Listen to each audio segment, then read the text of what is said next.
Hello, everyone. Welcome. Just wanted to give everyone a few minutes to get settled in. We are thrilled to be here today. This has been a long time in the works. Initially, it was to be an actual live event, but you can imagine what happened. COVID, quarantine, all kinds of life-changing events have occurred in the last 3-4 months when we first started planning this event. So needless to say, we've gone virtual, which in many respects has been a big blessing.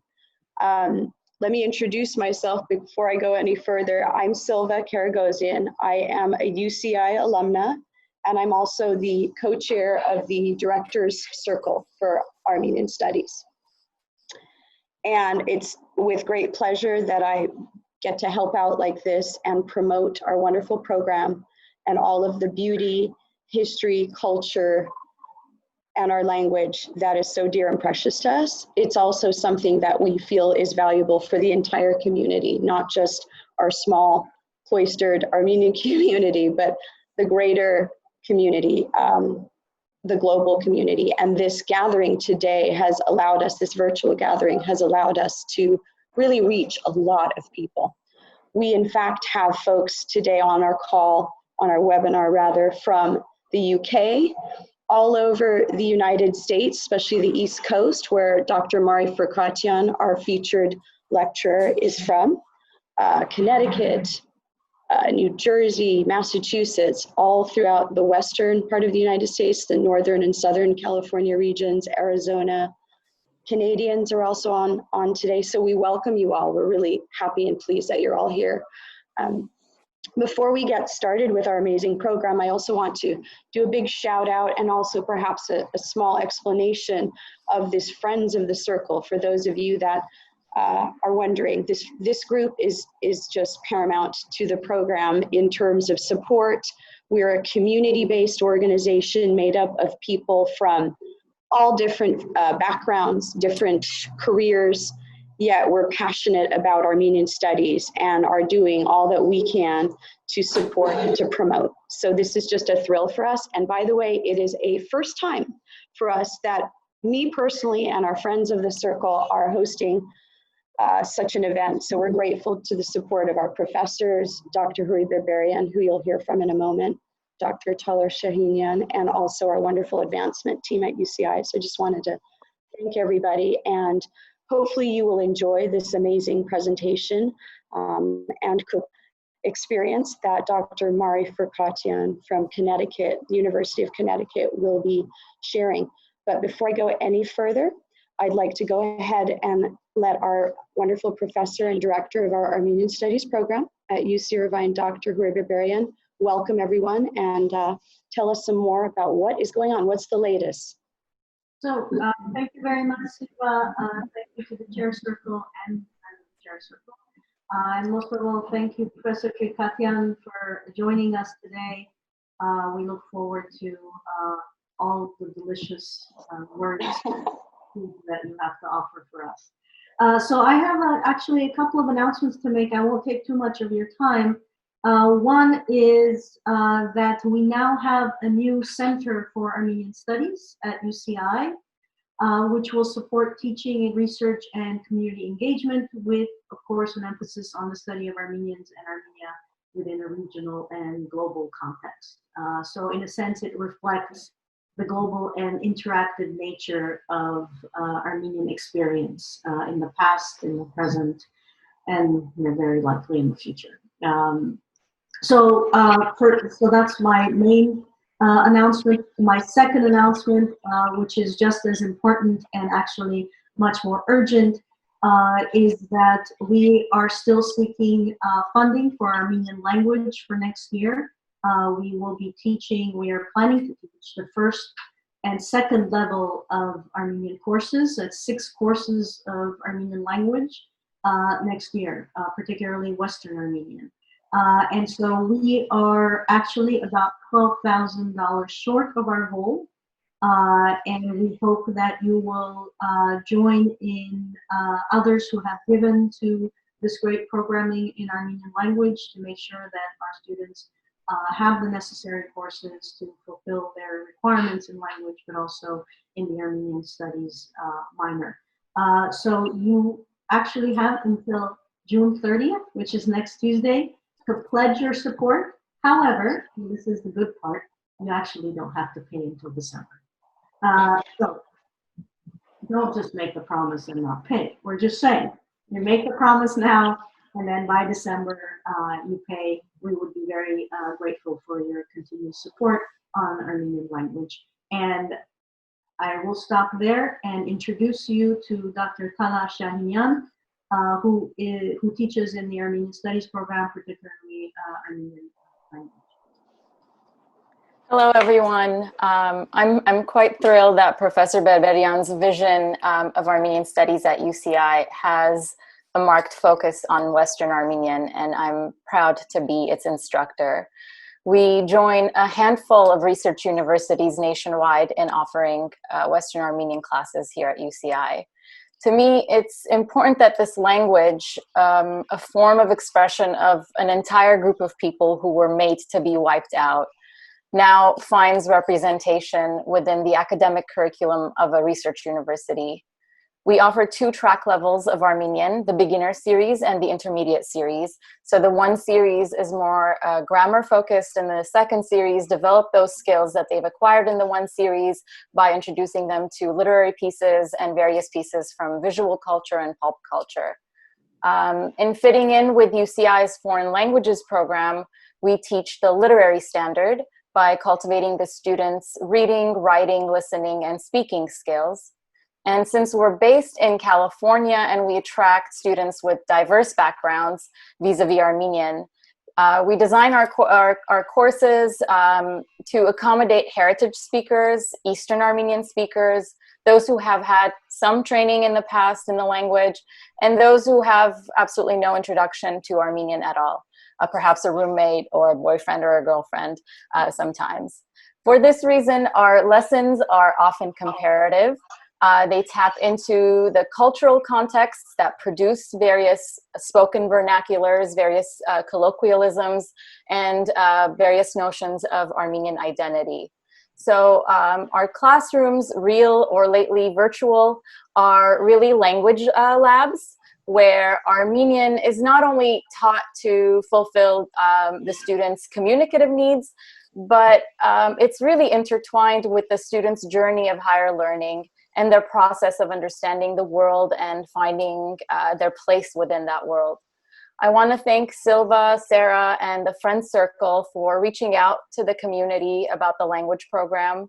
And I want to thank all of you for your interest and your support of it. I hope you enjoy the presentation. Thank you so much, Dr. Shahinian. We really appreciate your words. We have one of our friends of the circle, Anahid Grigorian Marketant. She is really the reason that we connected with Dr. Mari Frukatian all the way on the East Coast. So it's quite a special story, and it just, everything seems to be meant to be with this particular case. So I'm going to have Anahid go ahead and share, and then from there we'll have Dr. Frukatian get started, because I know everybody's ready to start cooking. So Anahid, thank you so much. Thank you, Silvajan. Thank you and welcome, everyone. I first heard Dr. Frukatian's presentation at the genealogy conference in Montebello last November, as she was a keynote speaker for the opening ceremony. Must say, like many at the conference, I was taken by her in-depth research, academic research in the region, with the Armenians' background, the genocide survivors, and their path of journey to the new adapted homelands, and also not only surviving, but also preserving their culture, their language, their heritage through the recipes, through the stories, and also through their resilience, and passing it on to the next generations. I tried to connect with her during the conference to get a copy of her book, Home Again, Armenian Recipes from the Ottoman Empire. I have a copy here. But it was all sold out, needless to say, right after her speech. So she gave me her email address so I could follow up, and that's how our friendship began. We are also honored and so humbled that she could join us here today, as you're all in for an unforgettable treat. a true, passionate, awakened, authentic human being with such an extensive academic background research who makes history very interesting to everyone from any walks of life and make it very relatable. So and all you can see our presence of our ancestors, our common history, our humanity, all present and alive, all surround us. So not much to say. I'll give you Dr. Ferkatian, and thank you again for joining us here today. Dr. Ferkatian. Thank you. Thank you very much. If you'll just give me a second to get my screen organized. I'm not really. So I'm muted, okay? Okay, now I'm on mute? You are, okay. Can you hear me all right? Okay, so good. So thank you to the Armenian Studies program at the University of California, Irvine, and the Circle of Friends of the program for inviting me. I especially want to thank Dr. Berberian, Huri, Talar, Silva, Anahit. There are so many people to thank who have helped me to join you today, who have made me feel welcome, and I really, really appreciate it. And just to underscore, the event today is hosted to support the Western Armenian language curriculum at UCI, and I'm thrilled to do my part to raise awareness and to encourage Armenian language study. It's a beautiful language. Thank you to all of you who I don't know and I haven't met yet, who have joined us today. I appreciate your interest. I will divide my time into 3 parts. First, I will tell you about myself and the journey that led me to the writing and publication of my book. Second, I will make some rather controversial comments about the role of recipes, cookbooks, and the people who write and publish cookbooks. And third, I will present a cooking demonstration of 2 recipes which illustrate beautifully the reality of being a member of the Armenian diaspora. At the end, I will answer your questions. In case we do not get to your questions today, or if you remember something you would like to discuss with a fellow foodie later on, we will provide you with my email address. Meals or foods tell stories of history, economics, and culture. Hence, it is no surprise that after the flood, Noah planted grapevines. And Gilgamesh, hero of the oldest epic poem, was admonished to give up on the quest for immortality, but instead, the goddess of wisdom and fermentation told him, "Now you, Gilgamesh, let your belly be full, be happy day and night. Of each day make a party, day and night and day, dance and be merry, feast and rejoice. The history of a country is written in its food." I agree with the goddess. My book is a memoir, a history, a cookbook. My aims are to pass on knowledge about Armenian culinary traditions. I have a chapter devoted to those. It is part memoir, personal and private family reflections. It is also a history of Armenia, including a straightforward, informative account of the Armenian genocide aimed at a general audience. With my talk, I hope to enlist my audience in the ongoing process of recording, salvaging, and saving for the future recipes in their possessions. So about myself. I'm a historian. My first impulse when I begin a new topic is to look for context. This explains the title of my book, Home Again, Armenian Recipes from the Ottoman Empire. The Ottoman Empire engulfed historic Armenia in the 15th century, and most non-Armenians do not understand the finer points of the historical record. The 6 historically Armenian territories in that empire had an absolute majority of Armenians or a relative majority of the general population. To consider the Ottoman Empire without the Armenian contribution to it is a folly. Armenians were an integral part of that state for centuries. They contributed to the state in countless ways. We do not need to justify our claim to it. My first area of research was nationalism, a topic that historians keep wanting to declare dead, but one which refuses to die. After publishing a book on nationalism, I went on to publish on European diplomacy at the beginning of the 20th century and on Armenian minority populations in Bulgaria. So it was perhaps a natural progression then that I segued to researching and publishing my book, Home Again, which combines quite neatly my previous interests. After all, I could not write with any confidence on the historical developments that led to the Armenian genocide if I had no firm foundation in the rise of nationalism and in Russian and later Soviet foreign policy and in World War I diplomacy. Over 100 years ago, the great powers vied for influence over what was rapidly becoming a region of policy interest, the Middle East and the Caucasus. That policy interest being primarily the race for control of oil. This book began as an idea to honor my Medzamai Iskuhi and all my grandparents by recording our lives together and our favorite recipes. But it evolved into a work honoring all the survivors of the genocide and bearing witness to the fate of Armenians in that horrible time. On the eve of World War I, there were 2 million Armenians in the Ottoman Empire.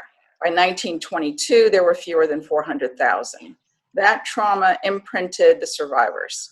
If your ancestors were survivors, you have strong roots. Survival meant adapting while maintaining their identity. Their stories made me realize the importance of preserving their narratives and recipes that are part of our history. In addition to what I've published so far, I have an ongoing research project focused on the statistical data collected by the Bulgarian government in the 1920s, when the flood of refugees into the country required an accounting of who these refugees were, where they came from, what they left behind, and why they left. These are the specific questions they asked the statisticians. The refugees included Bulgarians who were forcibly expelled from the Ottoman Empire. Bulgarian statisticians collected the data to regulate the arrival and settlement of tens of thousands of refugees who were mostly destitute and homeless. Armenians were among them. The prevailing wisdom 100 years ago was that people of different ethnicities, religions, etc., could not live together. So the great powers set out to establish nation states that encompassed only single nations. Therefore, this meant formal population exchanges after the war, as the newly created nation states sought to homogenize their populations by expelling the other and settling their own within their borders. However, populations like the Armenians who were expelled from their national homeland were left to their own devices.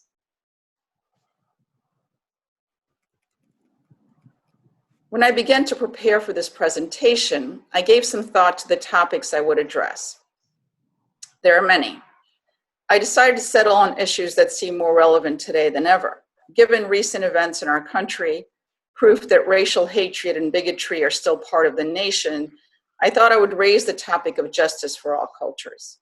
Justice takes many forms. For example, cultural preservation and the right to perpetuate it without fear or denial of one's culture by the state. Practicing one's national cuisine is a form of self-preservation or safeguarding identity, a practice which constitutes resistance in the case of Armenians, or say Native Americans, or the descendants of African slaves. Humans perceive food as identity, survival, status, pleasure, or part of a communal ritual. It is a very human desire to feel connection and to gather our clans about ourselves. We're all searching for the same thing, a feeling of being home. In fact, violence and trauma lead to seeking solace or relief in celebratory familiar dishes.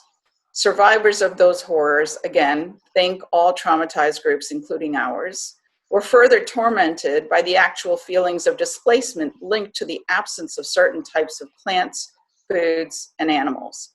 They could not adjust to new climates or environments. Their recipes remained mute reminders of lost ancestral lands. Thus, recipes make the connection to the past. Preserving recipes is acknowledging that one carries one's history not only in one's mind, but in all of one's senses. The perpetuation of our culinary traditions is an act of survival. Traditionally, some recipes imparted status, and of course, quite often, consuming the food of our forefathers is simply an act of pure pleasure. We perpetuate community by insisting on the consumption of foods our ancestors enjoyed. The experiences of refugees and the experiences of stateless people, Armenians, and others since 1915, all are linked by the desire to preserve culinary traditions. Refugees, stateless people, do this as a matter of course. Sometimes this may be the only thing they could carry with them when they fled their homes. The taste of home is the original idea of comfort food. We seek it out, we crave it. Many neglected recipes are distinct because of the use of regional ingredients or culinary practices. This aspect of my book makes it virtually unique among Armenian cookbooks. Each recipe comes with some contextual information about the region where it was used. So you can read about the pre-1915 Armenian communities, their cultural practices, the geography of a particular region, distinctive for growing certain types of produce, and so on. Armenians often don't know their ancestors' origins in the old country. They may not even know much beyond the name of their village of origin in the Ottoman Empire. Therefore, a book like this, with a recipe and some historic or personal anecdote linked to the region of their birth, has special significance. I generally urge my history students to question their older relatives about their families, where they came from, why they moved, details of their lives then and now. It is the same line of inquiry. Interest and knowledge about our past gives us anchors for our present and future. The basis of this book were my grandmother's recipes. She was a woman who by the end of her life had lived on 3 continents and had survived the Ottoman Turkish genocide against the Armenians in 1915. She and her family settled in Bulgaria, and my parents were born there. We eventually migrated to the US, and here I was free to pursue an education that would have been impossible for me in a communist country.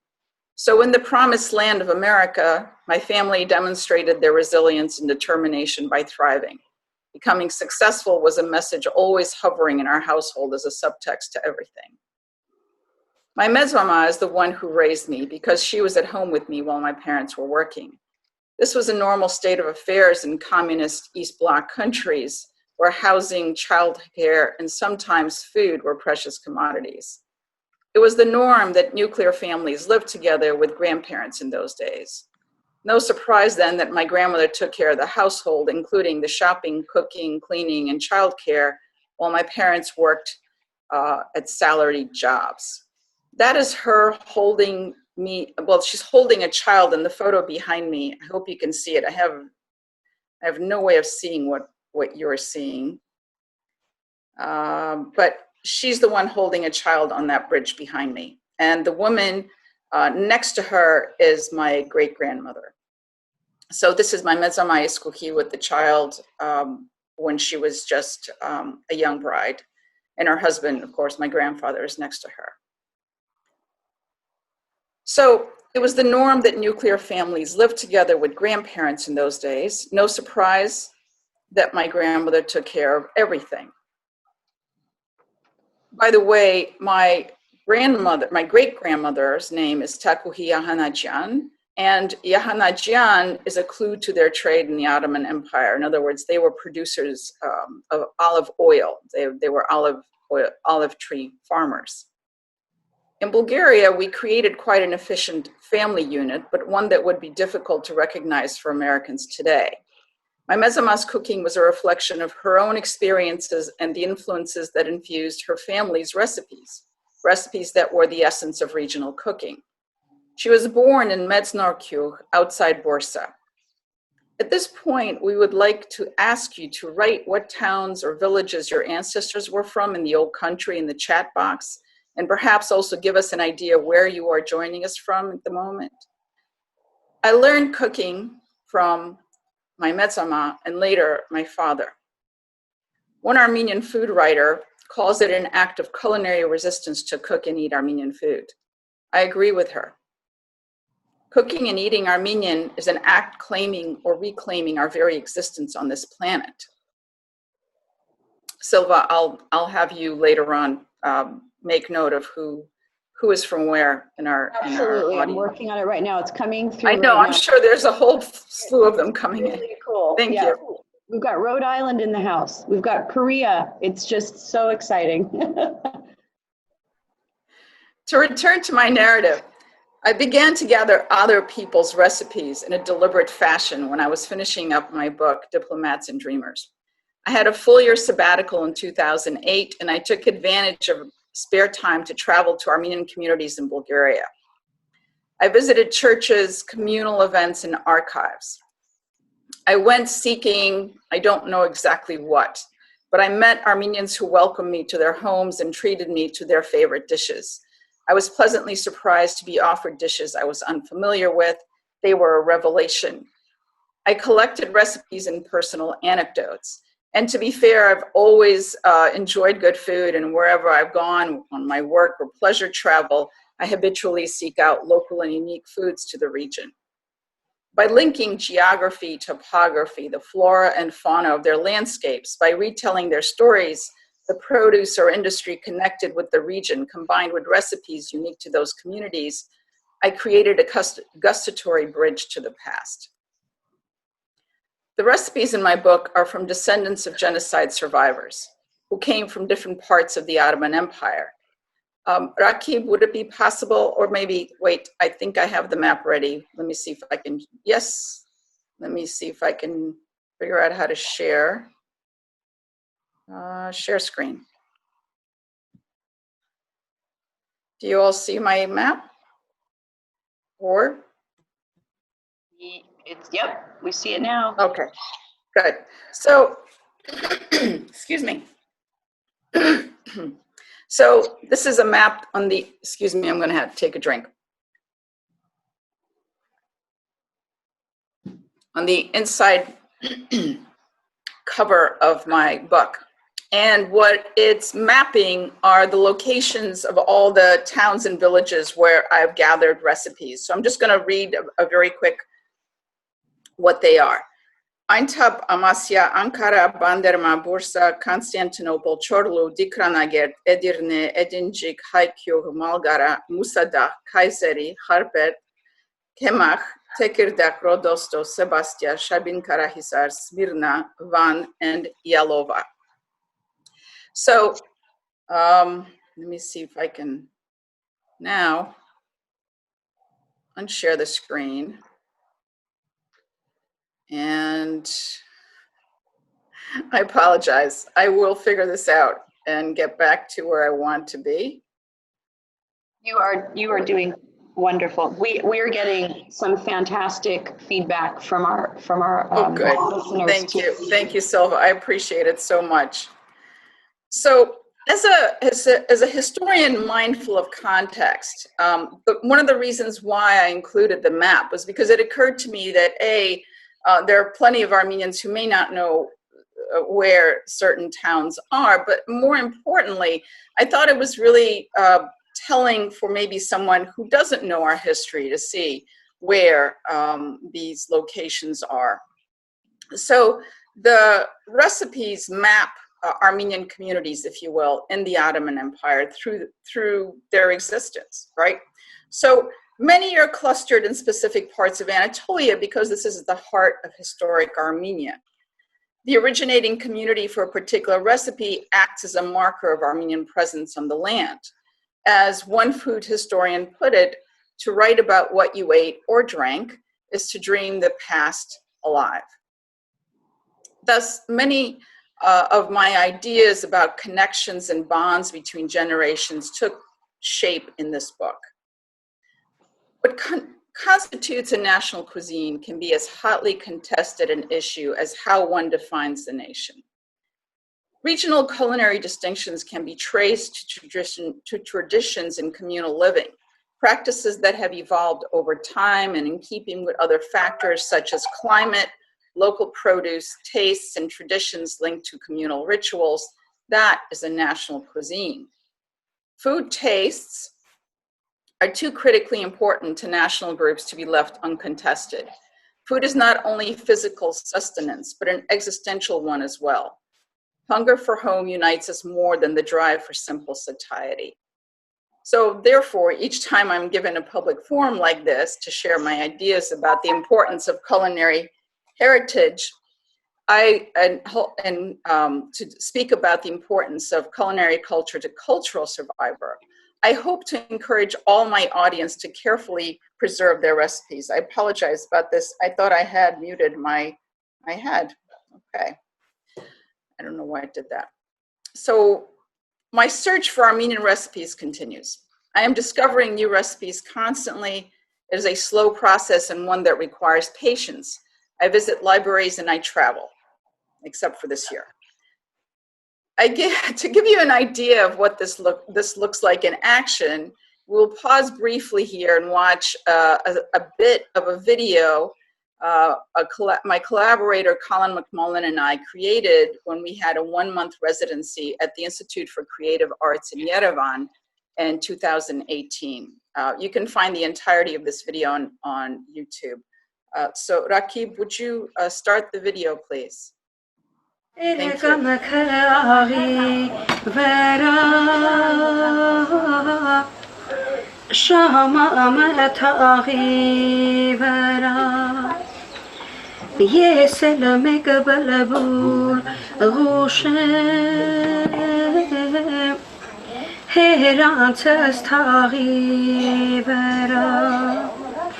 Ay heva heva siradas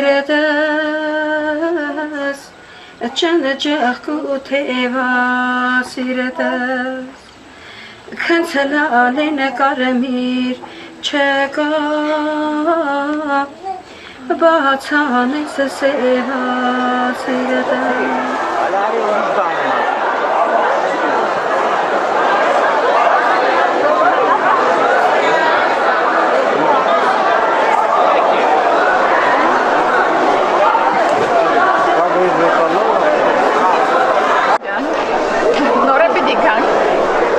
Հարմարա, ուղղակի ժամանակը շուկան լիքնա, այս ժամին հարմար երբ գա, չեք որ գա, անպայման կմոտենակ ես ես կանաչի կտամ, տանեք կորցեք։ Շատ լավ, շնորհակալություն։ Հաջողություն ձեզ, ասենց մեծ դոլմաշնա ձեր տերևները։ Այս տերևով սարքում են նորեկողն։ Չորնավ է ավելի շուտ։ Փոքր փետերը դնում ենք այստեղ, փայտերը։ Ստեղից կախում ենք չանգլով։ Կախում ենք, եսի մնում է դրսում մի 4 օր։ 4 օր հետո լավ չորացած է լինում, էնի դառնում է ապչոր։ Արացյան դաշտավարին են, մեր չորացվածն է։ Դրանք ջերմուկին են, նանատա, ջերմուկ եկածեք։ Ջերմուկի այսպես հոտը ծինյան։ Թեյի համար շատ են տանում։ Շատ աղորյալ։ Ստերի։ Այո, քաուտուկ։ Սեղ Իրան աշխարհով իրոք վանտոց աշխարհը պատտ։ Արա մի հատ էլ է։ Այդպես է։ Համաձայն եմ։ I like it when the customers get involved in the conversation. So you said, yeah, you're going to travel the whole world. You're not going to find fruits as tasty as this. Well, dry. They're saying dry is better. That's why you make the soup out of it, because dry makes it sweeter. Huh. But what about salad? Salad. Salad. This salad is nice. It is meat potato. It is rattling meat potato. Uhanam is love just mamira. It will cut saktorne. Let's put salad. Okay. It's darna says for food. Kami. Կարող եք տենց քացախուս սխտորով դել ահով, կարող եք սխարած անել, այո, իրանք ապակնեք, ձվով բանով, բերեց, մերեց, ամեն ինչ համեմուտները մի քիչ էլ աղցանել, սովորական, հետո նոր կամած լցնել մեջը սպիտակ թելով կարում են ու էփում ես, սովորական ջրով էփում ես, արդեն հավը էփեց, չեպուրին մեջ, հավի մեջ լցնելուց հետո հավը էփում ես ջրի մեջ, սովորական ամանի մեջ, կերակուրի կաստրունկայի, ғազանի մեջ, էփում ես, վերջեթե մի քանի ժամ էփելուց հետո ինքը իրան յուղայի մասը դուրս ակցելու, այդ հավը դե առանձին ուտելու ես, իսկ այդ ջուրը բուլյոնը, այդ արդեն ինքը իրան արամատը տալու որ այդ էլ են եկել այդ էլ առանձին կարտոլի, բրնձի ու մեկ էլ հոնո, լցնում եմ մի քիչ դրա մեջ, այդ էլ առանձին ուտում։ Էս շատ հավա, էս գինձա, էս պանախա, էս սանից։ Համելա սաղերել։ Այսի թելուկ չի, թելուկ կա, թելուկ։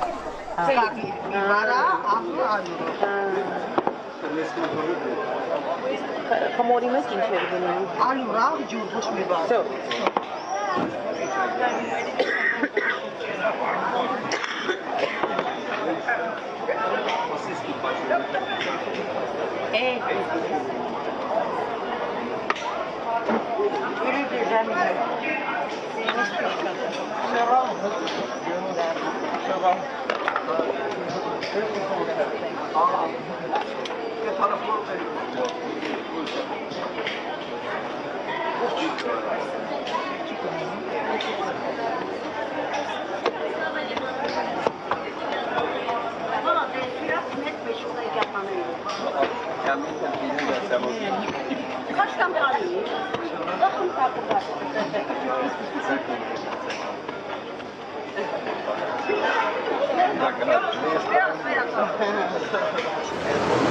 Այսպես կարելի է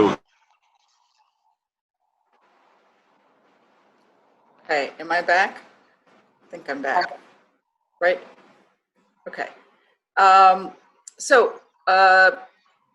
sure you'll have questions about that video. I'll be happy to answer them at the end. We had a lot of interesting encounters in that month, Colin and I, and we did an installation at the Institute. But in any event, to the second part of my talk on the role of recipes and cookbooks. I've been cooking a lot these past few weeks, and I know I'm not alone. Given the pandemic loose in the world, we are committed to a virtual communal experience as substitute for the real thing. So it's not surprising that we're all cooking up a storm. Cooking can be a coping exercise. The careful recreation of a recipe can open up a window to a life long ago, but will also salvage our lives in the present.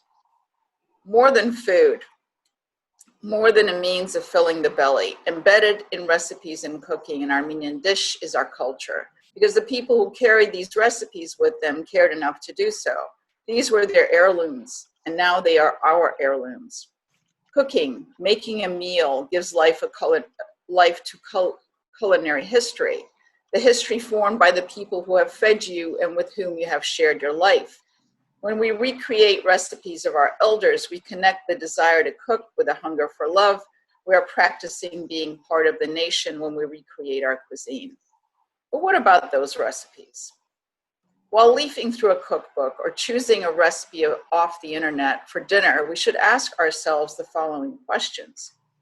What do food choices mean? Why is it important that we pass on and care about what our ancestors ate? Why do we care about recipes? There is a reason recipes are passed down from generation to generation. Handing recipes down from one family member to another is a cultural practice. It perpetuates community, reinforces cultural identity, just as material objects are passed on from one generation to the next as precious reminders of our family's history, so too should recipes be treated with the same reverence and love. Consider the following. Recipes can take the form of ritualistic hypnosis. Following steps can be an easy way to surrender to order when the world seems so disordered. Recipes can be merely a list of ingredients or the other extreme. Either way, you have a clue to the author's intentions. So why is the recipe recorded? Why are cookbooks created? Who is involved in creating that cookbook? What was their intended audience? And can cookbooks be also perhaps a form of literature? They can also serve as instructions or suggestions on how to proceed. A cookbook not always is an indication of what people ate. It may be aspirational, a showpiece of sorts, a platform for the author's proficiencies perhaps. Ingredients, what are the ingredients? How are they obtained? Homegrown or purchased? Imported? Who grew them and how? What's the backstory? Understanding the context of a dish or an ingredient is just as important as the execution. In fact, I argue it is the intertextuality of recipes that matters more than anything else. The way recipes are related to one another, the way they may become interchangeable, the way the ingredients can sometimes be substituted by an analog, that is important.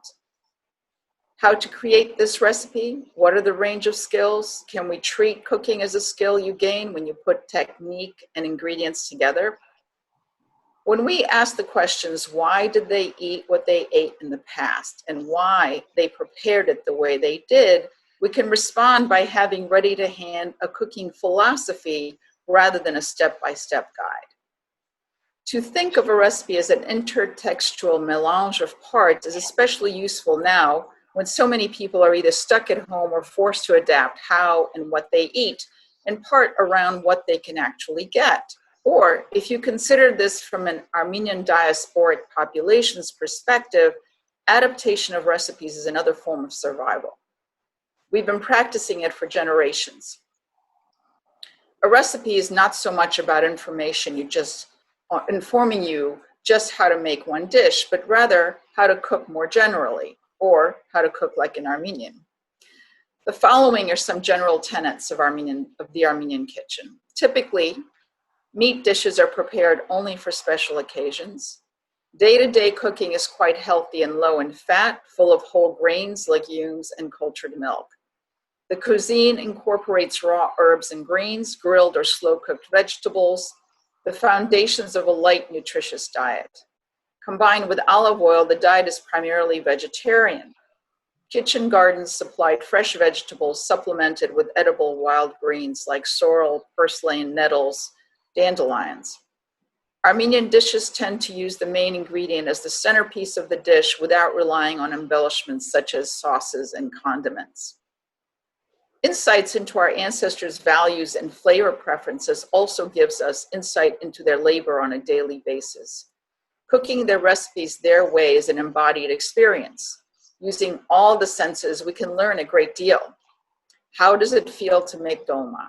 How do the various ingredients feel? How heavy or light is the pan? Which aroma indicates doneness? How does it smell while cooking? Is there a particular sound it makes as it cooks? How does it feel in your mouth and perhaps on your fingers as you pick it up? How does it feel once you ingest it? All the answers to these questions are teaching us something about our ancestors. You remind yourself too that cooking was learned by doing alongside the family cook in the kitchen, by watching, asking questions. To analyze a recipe, you have to consider what diners would have thought about it. We develop explicit associations with certain foods. Comfort foods, for example, lasagna perhaps, or associations of certain foods with certain places. How about popcorn at the movies? We know that baklava was once an extremely special dish, made and served as an announcement of the engagement of a young couple. It was not just dessert on a menu in downtown Boston.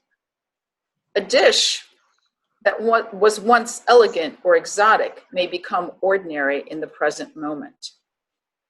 Food has deeper meaning. It is a marker of identity, who we are and who we are not. For example, Armenians do not eat pork, or at least historically they did not eat pork. It became commonplace in the Republic of Armenia only because of the Soviet influence. Armenians instead preferred lamb, turkey, chicken, veal. I maintain recipes are our relatives in another form. A recipe can be so much more than instructions on how to recreate a dish. A recipe can be a ritual of remembrance, a symbol of stability for the cook in an uncertain world. It can be an act of defining identity. If you are uncertain about the validity of this claim, I would ask you to consider the following. Immigrants, diaspora communities, as so many Armenians are throughout the world, lose their native dress, their songs, their dances, and alas, even their language. However, the last thing they let go is their cuisine.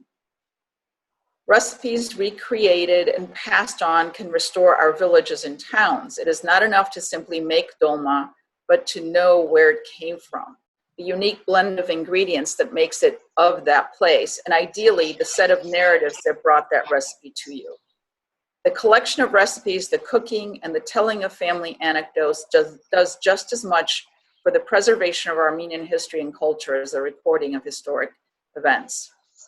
So now we're going to go on to the third portion of my presentation, the cooking videos. So I just want to say a couple of things before you turn them on, Rakib.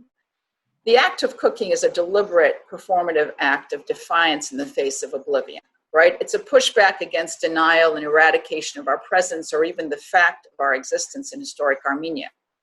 So I'd like to do some cooking, of course. So I will demonstrate two recipes that illustrate recipe intertextuality, immigrant adaptations in a foreign land while remaining true to the culinary traditions. So the first recipe you're going to see is an Armenian recipe called gorgot mazunov. It's a barley chickpea yogurt soup. And the Bulgarian recipe, which uses some of the same ingredients and with an Armenian twist, is tarator in Bulgarian, or jajik, a cold yogurt cucumber soup. And yes, I am aware that jajik is not necessarily an Armenian word. And also, before we begin the videos, please be aware that in the interest of time, I've cut them up. So the gorgot mazunov, the first recipe, will be in 3 videos. And then the second recipe is just one standalone single video. This is a recipe for a simple, delicious and nutritious soup. It's barley and chickpeas. Those are the main ingredients. And yogurt, an egg, butter, and mint, dried mint. And it's a very easy and nutritious barley. So in it goes into the pan. I've boiled an equal amount of water, so I'm going to put that in there and break this up.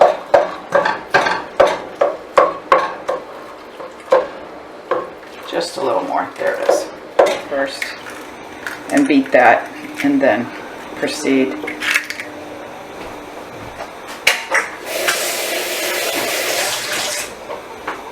So just take a fork and beat the egg.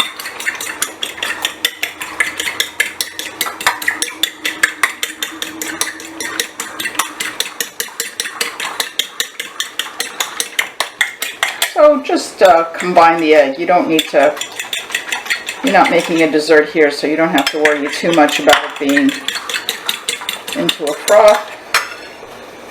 Then take the yogurt, pour it into the egg.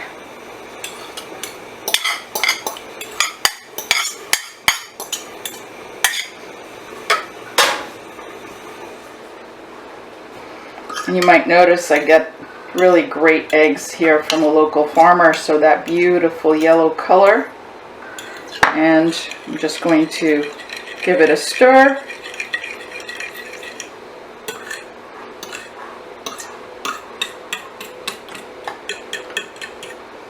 So you're just combining the egg and the yogurt so that when, there it is, it's come to a boil. You really just want to make sure that everything is heated through, because everything is already pre-cooked. There's not much to be done.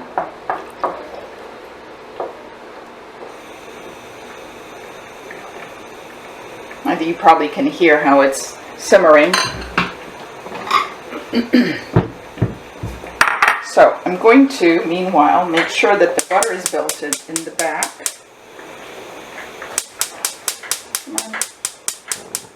There we go.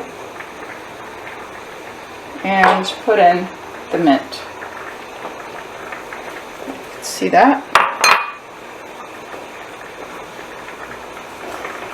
Make sure it's just heats up a bit, because that's what brings out the aroma of the mint. And truly it's a loss that I can't share the aroma with you, because it truly is remarkable and delicious. Mint, the aroma of mint is just a delight. So the soup has come to a simmer. I turn it down a bit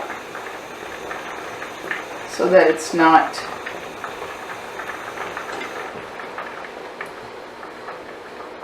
a roiling boil. You don't need that.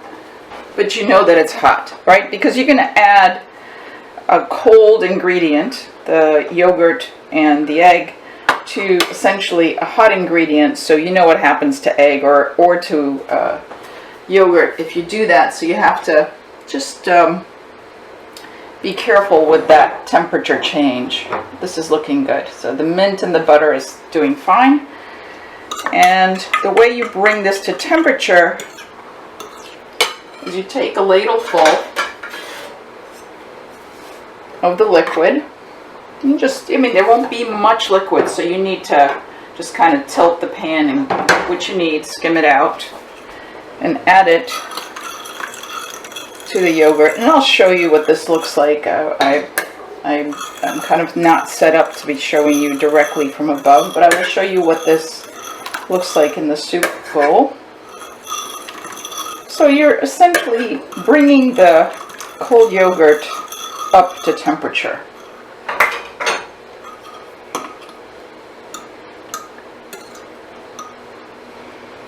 And very bravely, bring it up to the pan, you stir, and you pour it all at once. And what I would recommend you do to make sure you don't waste any of that lovely egg and mazun is take a ladleful and just kind of rinse out that bowl. And I think you can see the result right there. So I'm going to turn that up just a bit to bring it up to a simmer. But of course you don't want to cook the egg. You just have to watch to see that, you know, maybe a couple of bubbles coming up to the surface will let you know that it's time to turn the heat off. And the mint is definitely perfuming the kitchen right now. Okay, and so this is ready to go. And what you do, it's just beautiful, it's lovely.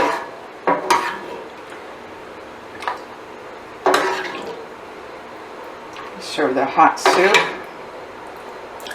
into bowls.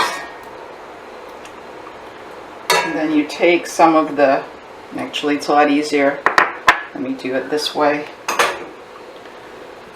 Take some of the mint and butter, and you may hear it making that lovely sound, and you have your soup. And this is how it's served in individual portions. You give it a stir and ready to eat. It is delicious.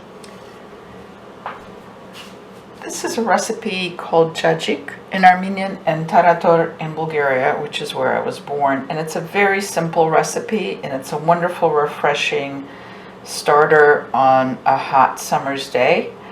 It's a soup, and you can make it as rich or as simple as you wish. So in other words, if you want to make it rich and filling, and of course you could also have it as just a simple meal without other courses, so you can add olive oil, you can also add walnuts.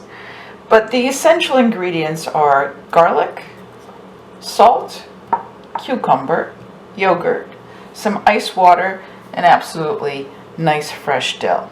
So those are the ingredients you begin with, and it's super easy, and I'm going to show you how to put it together right now. So I've prepared ahead of time some ice water. I'm going to now beat the yogurt. It's homemade mazun. Oops, something got in there. It's homemade mazun, and it's a little bit loose, right? Let me get that out. And it is a matter of starting with breaking up the mazun and making it smooth. So I'm going to take the bowl that I'm going to serve it in and pour out. So I'm going to do it for 2 people. I'm going to do about, yep, that's thicker than I thought. So 2 full cups of mazun. There we go. And what I'd like to do, just to make it smooth, is to beat it a little bit, just to loosen it up. And all you do is use a fork. You don't really need to get a whisk for this. Right? See, when you start seeing the bubbles, and you see that it's nice and liquidy, it's very good.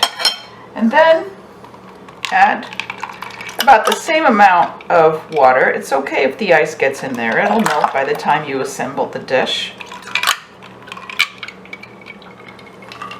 There we go.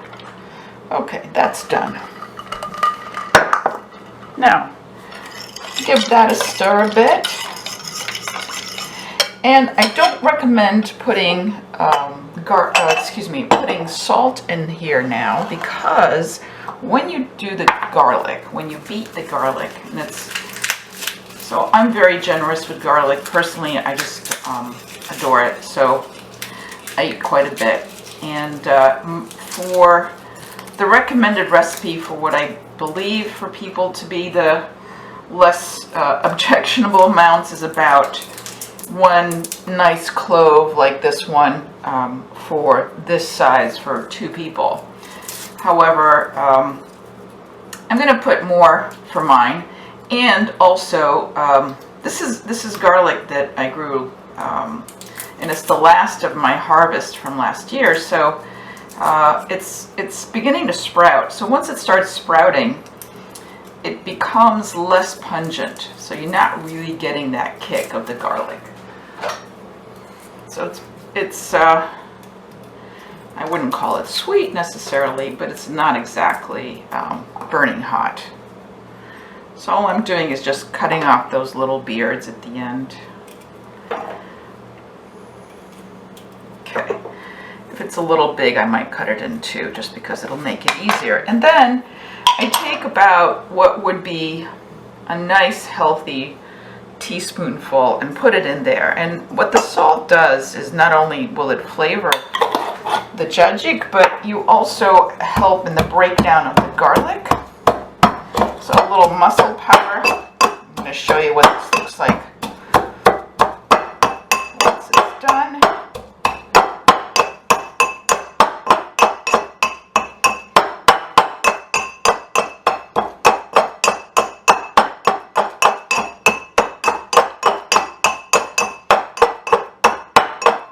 Good. So hopefully you could see what that looks like.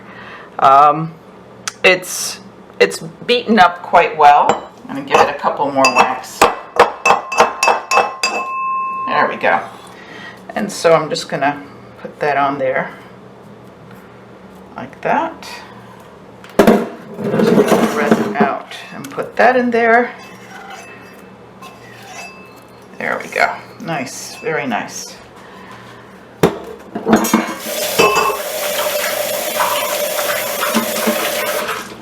Okay, so I will set this aside for the moment and bring my cutting board over. I'm going to slice the cucumber about, I think, about this size would be good. I like these cucumbers because they don't have many seeds. They kind of remind me of the Armenian cucumber.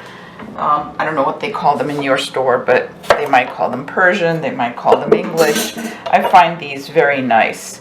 And I generally do not peel my cucumber. However,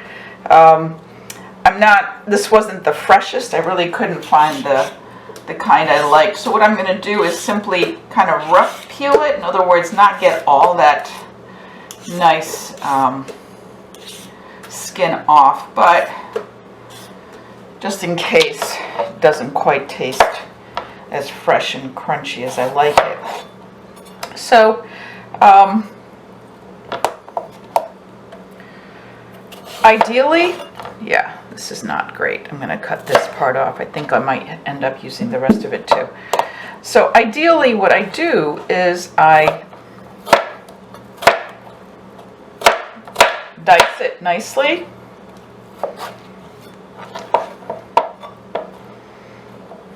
There we go. Let's do this. There we go.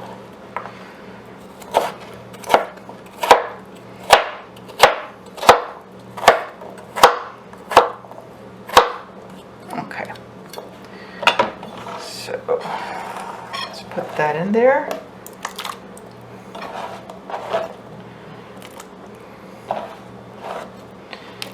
And we'll give it a stir.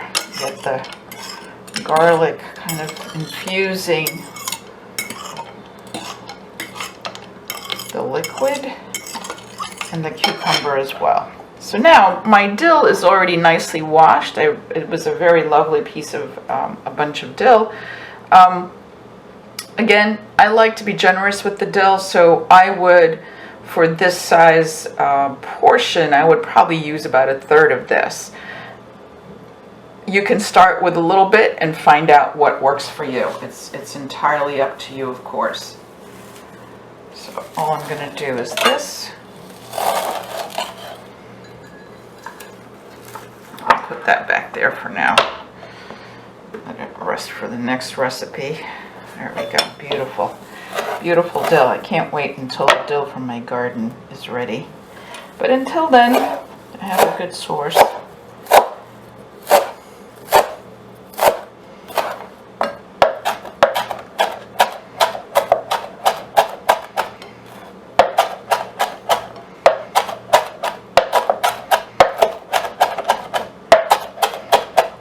Okay, that's pretty good. Give it one more. And the aroma of fresh dill as you cut it is just out of this world. It sends me. I mean, dill is an essential ingredient in this dish, and I think dill is absolutely essential if you're going to do something like keep fish. And give that another stir. And I hope you're seeing how beautiful that is. And I wish we could transfer aromas via film, but I'm just gonna get a taste, make sure that it's good. If it's not enough salt, I'll put in a little more now.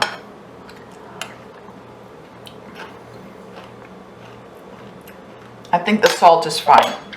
Now, the soup is fantastic the way it is. It's light, and you can, in fact, I will, since I have the oil here anyway, just to show you how pretty it looks, and it will make it a little more substantial, is it to add some olive oil as an additional fat, right? So you have animal fat, and then you have vegetable fat, and that is beautiful. Okay, I hope you enjoyed the videos. Just a couple of final comments. So the recipes are part of our story. Don't forget, our ancestors literally brought grapevine cuttings with them, seeds of their favorite plants, apricot tree cuttings, and even starter for matzun. They carried as much of their environment as they could to their new homes. And just by the way, the importance of recipes, I think, cannot be understated because we're losing so many of them all the time. I'm going to give you this analogy. 100 years ago, there were 2,000 varieties of plums in the world, about 800 varieties of apples. Today, we have a fraction remaining because of the industrialization of agriculture. And so if you think of that process and then turn your mind to the varieties of Armenian recipes that have been lost, you understand the urgency I feel to preserve and pass on what remains. So many recipes are being forgotten, so I encourage each of you to become amateur food archaeologists. So go out and record them. And finally, I encourage you to use my email for correspondence and to order my book. Thank you so much for your time. Thank you so much, Mari. We have a lot of questions that are popping up, a lot of fun discussion. One thing, before we go any further, if I might ask you to perhaps do a small little recap of the soup, because I feel like I missed a couple little key points. Absolutely. So the gorgod mazunov, it's essentially, I like it because it's quick and easy. And one of the things, because I was snipping that video trying to, and I made Rakib's job difficult, and I apologize. If it had been the full-length video, I would have said a whole bunch more. But essentially, I highly recommend, and this is what I do just because everyone likes shortcuts, so I always cook barley, and I have cooked barley in the refrigerator because barley is one of those things that you could use for virtually every course. And so the barley is just cooked in plain water. I highly recommend not getting the 131 canned chickpeas, but instead getting dried chickpeas and cooking them yourself because they taste so much better, and plus you can cook them to the tenderness you like. But so you are starting with roughly equal amounts of barley and chickpeas cooked. and then an equal amount of water, and putting all those together to kind of bring it up to a boil. And the reason why you're bringing it up to a boil is because I recommend cooking the barley the day before. Barley has this quality, it becomes gelatinous. So you need to leave it overnight to do its thing. And so that's why you're bringing it up to boil. And then once you bring it up to the boil, that's when you beat the egg, mix the yogurt, and then quickly kind of bring it up to temperature and toss it in and add the butter and mint. So it's a quick and very healthy soup. I hope that answered all the holes. You hit it. Yep, you hit that one. Absolutely. We have, just to kind of go back, the regions that people had mentioned that they came from. Shall I just do a quick, first of all, quick shout out to where people I would love that. I would love that. Today. We've got viewers also from British Columbia, Vancouver. So glad you're with us. Wonderful.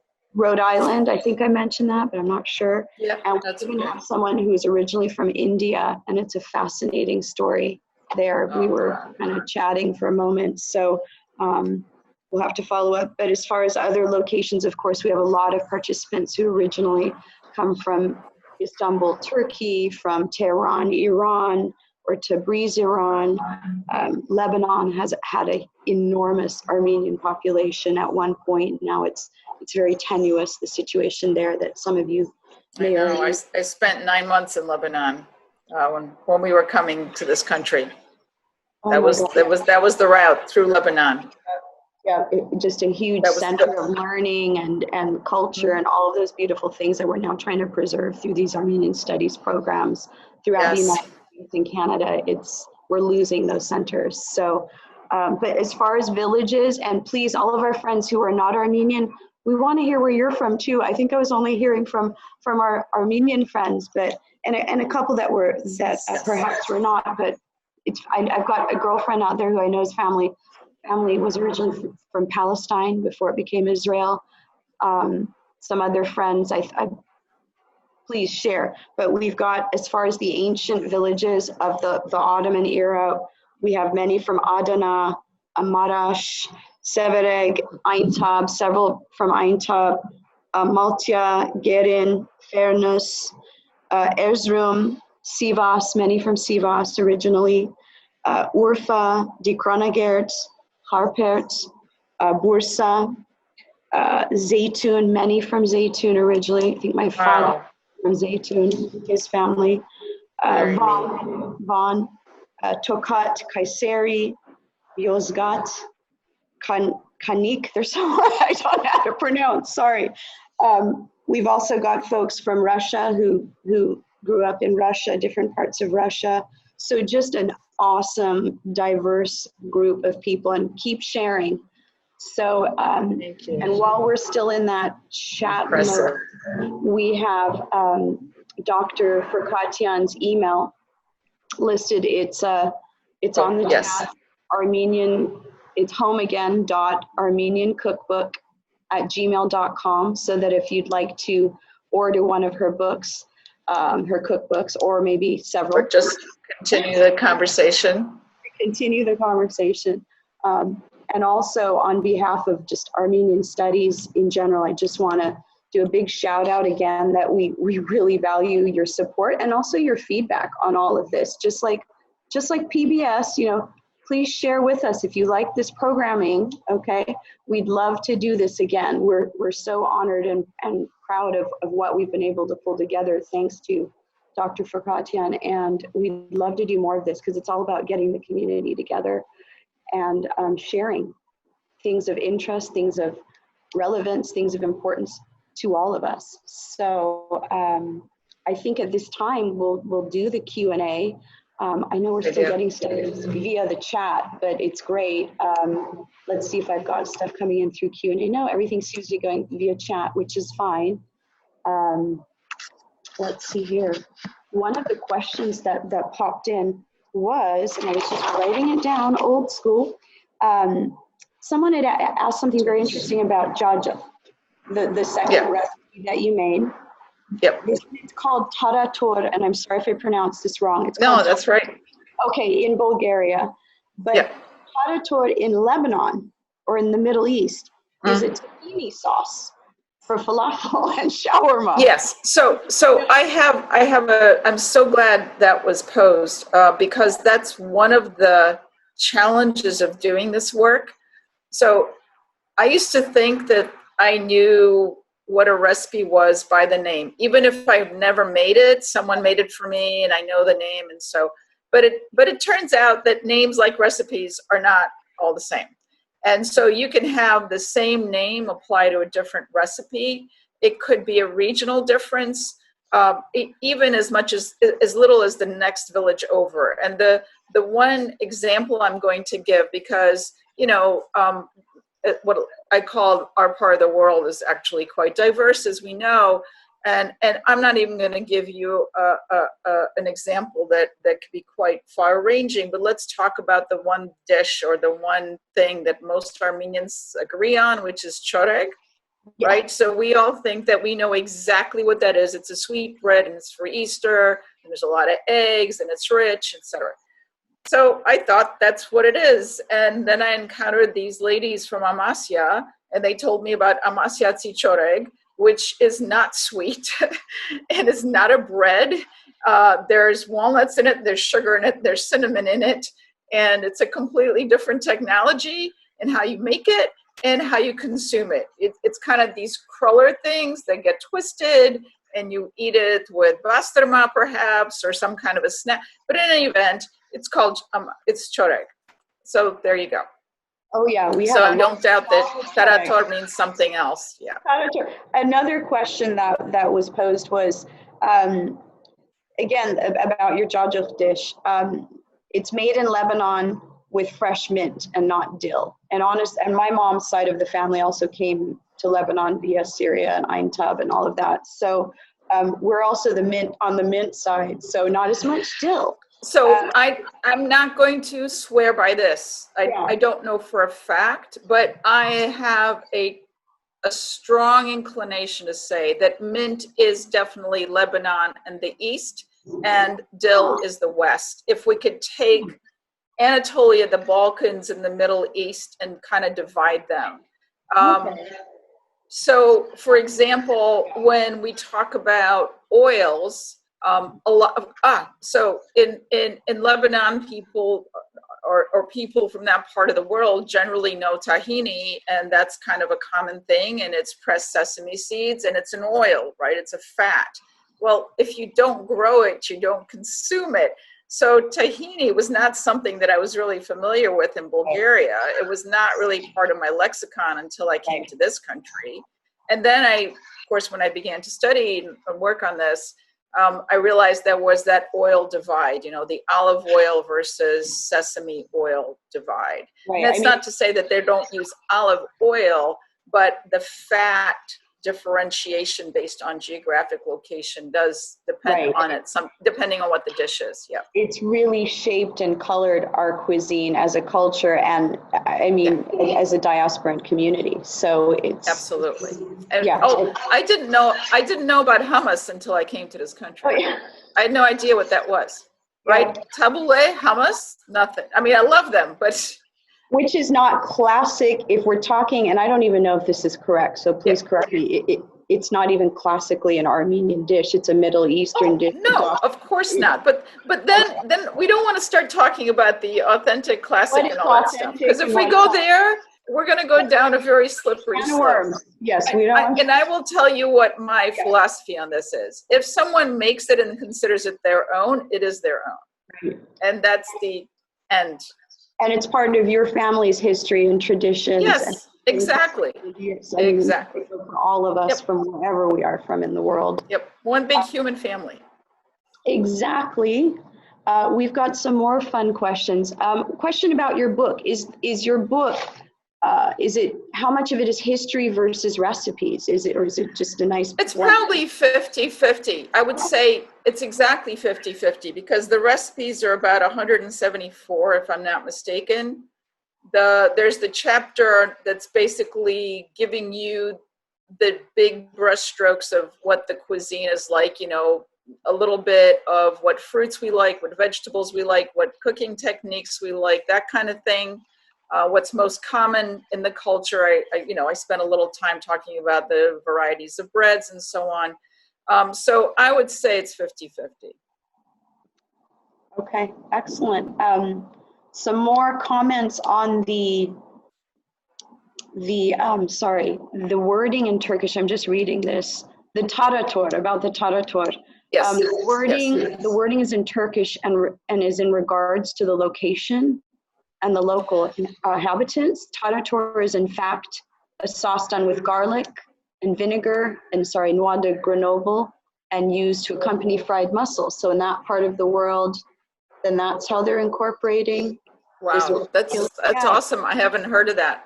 Yeah. I've never heard. So yogurt and vinegar for mussels? Because that's crazy.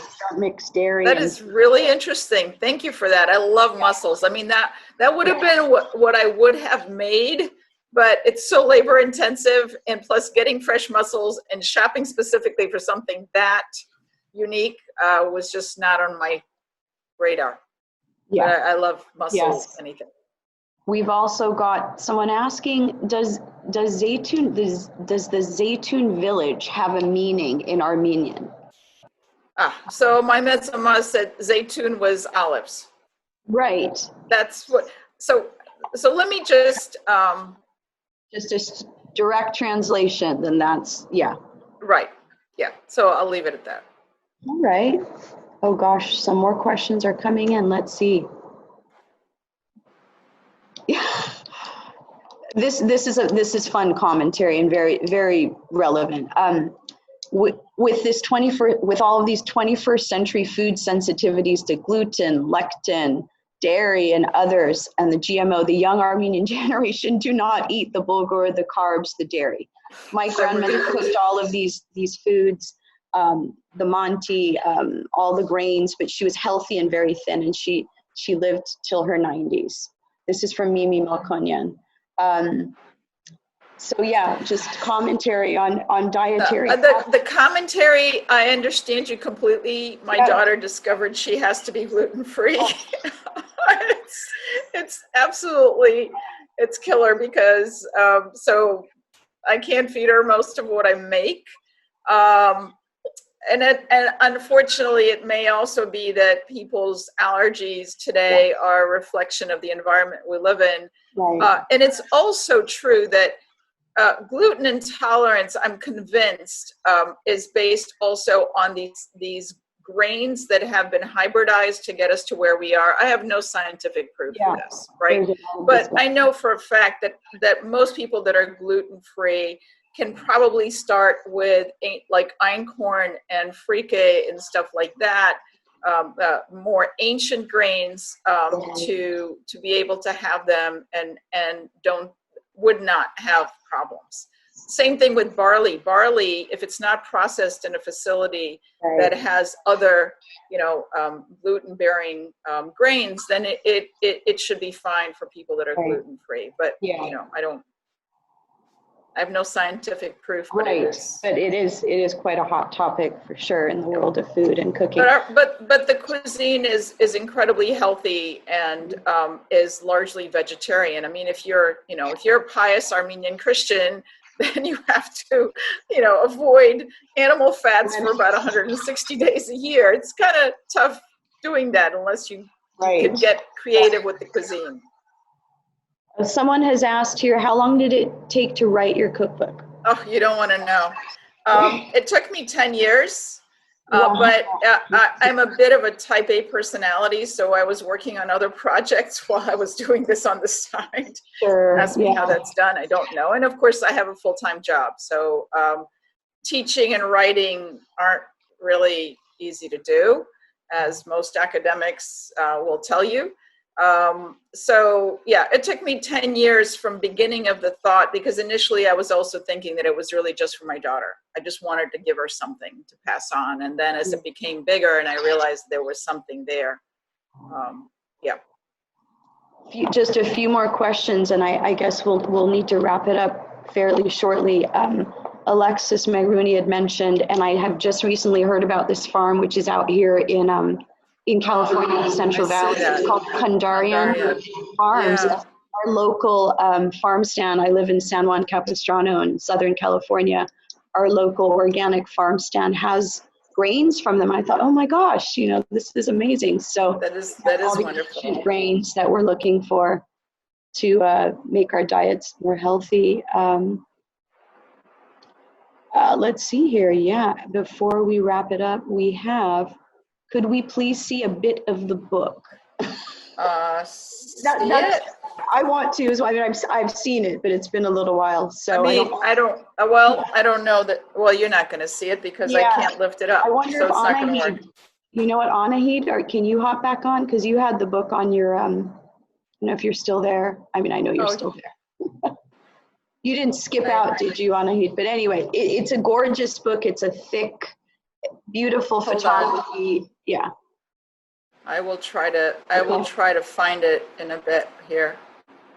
And let's see here.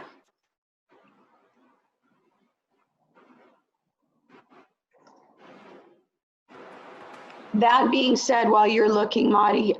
Yes. Just want to say thank you so much to everyone for joining us.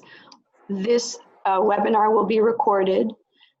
You should be able to receive it sometime early next week. It just takes a little time to process. There will also be follow-up emails sent to everyone with links to be able to get Mari's book, to support Armenian Studies at UC Irvine, because we would really appreciate that as we try to close up our fundraising for our Western Armenian language program. We have links and we have email addresses that are all part of this chat. And let's see here. Yep, there's the cookbook. Hey. I managed it. I can't believe I managed it so quickly. But there's the cover. Unfortunately, I don't know that I could show you anything of the inside of the book. But the cover I happen to have handy. It's essentially, I have used quite a bit of photography that I've done. So for example, I visited historic Armenia. So this is from Akhtamar. There's a lot of architecture, historic Armenian architecture, and of course there's a lot of food. There's also a bit of my personal history. So this, for example, is a steamer trunk that has my mezama's name on it, and it was being shipped here, so I put it on the cover of the book. Wow. So there you were watching me use that in the video. That is literally what they carried from Bulgaria all the way here. Wow. You think about the things that immigrants take with them. It's no it's wheels on mind-boggling. No wheels on the luggage. That is no not wheels. Just God help whoever was like lifting that stuff. But we have a question, Dr. Frikatian. It's someone very interested in your thoughts. Sylvie O wants to know about your thoughts on common Armenian dishes with Turkish names. Do those names, are they any indication of the origin of the dishes? Mante, lahmacun, certain things that we know are not. So let me answer that with a weird comment, perhaps. My mezoma probably spoke better Turkish than Armenian. And I did not realize that I knew Turkish, and I say that in virtual quotation marks, that I knew Turkish until I went to Turkey for the first time as an adult and suddenly realized I could understand stuff. Yeah. Now, having said that, is manti not an Armenian dish? I think that's ridiculous in the sense that, of course, it's an Armenian dish, right? And then we could also, and we can map Armenian villages based on the shape and the filling of the mantı, right? So they're, the square ones, the bokcha, are from the European side, and the boats shaped ones are from the Asian side. There's no doubt about that. So the name of naming something, I suppose, indicates possession, just like we name our children. But I don't think that's it's not necessarily origin recipes. So it's more about does it reflect the origin? But yeah, it's. I mean, it's also whatever the predominant language is in that region. Exactly. I mean, our ancestors spoke that language, were comfortable in that language, and then of course we can, have another whole discussion about, all the what was written in Armenian in the Turkish language, and what Turkish being written in Armenian characters. So there's a whole bunch of what used to be cohabitation and turn into something not so nice. We are just about out of time. The questions keep coming, so we will be sure to record these and get back to you. A lot of fun comments. Just want to leave you with one last one. Let's see here. Yep. We've got some, the Armenian pizza. That one makes me laugh. That's lahmacun. Lahmacun. Yeah, which I think everybody's got a claim on that, every culture. But let's see here. Question about you growing your herbs in the garden. Yes, I do. I garden way too much. In fact, since the lockdown happened, I was telling everyone who cared to listen that I was gardening like my life depended on it. So I've extended my garden so huge that I'm wondering now what I'm going to do when things calm down. But I'm enjoying it. It's a therapy thing first, and I've been eating my own salad for the last 2 weeks, so it's fantastic. That is so wonderful. We one final, I keep saying that because I don't want to say goodbye yet. I'm fine, I'll answer. But I'll answer as long as you can handle it, because, I know. Until you're all hanging in there, not sure how many people have dropped off, but we've got a nice, strong crew here still using questions. As far as the recording, again, to remind you all, yes, we will have a recording of this and we will send it to you next week. We'll send that out to everybody who participated, who joined us on the webinar today, and just wonderful. Thank you. And me too. Yeah. So yes, thank you so much, Dr. Ferkatian. We're so honored. We didn't even talk about Gapama. I know, I love Gapama. Yes, sorry. Yes, you're seeing that one, right? I know. I apologize. There's just so many things. But then that means is to be continued, right? So again, I'll do my absolutely to be continued. I'll come back and do cooking demos as much as you'd like. My pleasure. This is fun. So thank you again. Thank you so much. Thank you so much for having me. I enjoyed myself immensely, and I appreciate all of you and all of you that welcomed me, and everyone who joined us. Thank you very much. All right. Well, good night, everyone, and we'll hope to see you again. Good night. Another webinar, so stay tuned.